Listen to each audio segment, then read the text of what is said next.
Welcome back to Saturday's Sports Special. St. Elizabeth Technical are champions of the ISA TVJ All-Ireland T20 competition following their comprehensive 8-wicket victory over Tacky High in Saturday's final at the Sir P Oval in Maypen, Clarendon. Tacky, who batted first, made 153 for 9. Romeo MacDonald ended unbeaten on 19 as captain Tyreek Bryan led the bowling for Stets by grabbing 5 for 23. Kevoni Graham supported by taking 3 for 20. Stets, who were set 154 to win, got home comfortably at 157 for 2. O'Dane Benz, who made an unbeaten 71, was named MVP of the final. Kevoni Graham weighed in with an unbeaten 40, while Tyreek Bryan got 30.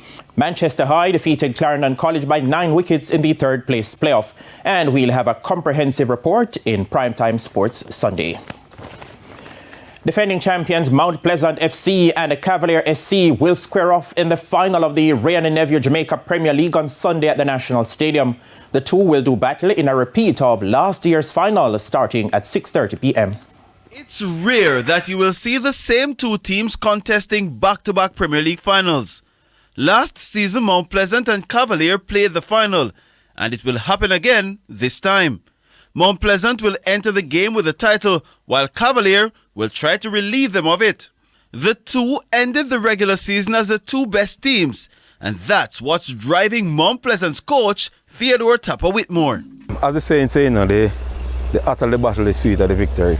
But like David did to Goliath in the biblical days, Rudolph Speed believes Cavalier can do the job too. I call him the Galacticos of local football, but even them can be beaten. Cavalier have won the title twice, with the last time being in 2021, a year which the country was in lockdown. As I hear a lot of mouth talk going around that Cavaliers win Jamaica Premier League in COVID time, so they do not recognize it. But in the media, yeah, people recognize it because it's a trophy that Cavaliers won. So we have to go out there Sunday, prove ourselves and know that, yeah, we don't have to do it in COVID time, we can do it now.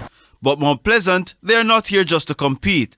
So for those who believe that there will be a run over against their younger opponents, think again. We are much hungrier this year because I think we have something to prove.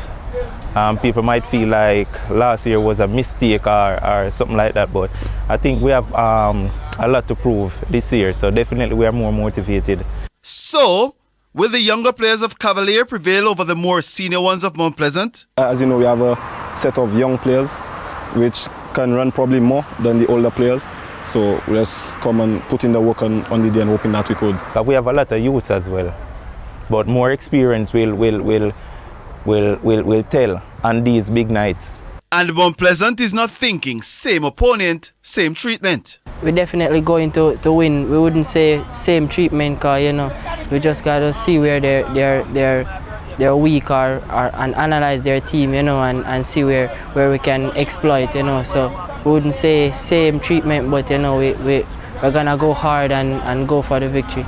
Dwayne Busy Atkins is one of Cavalier's leading lights, but he missed last season's final, and there's no better time than now to show what could have happened if he was around.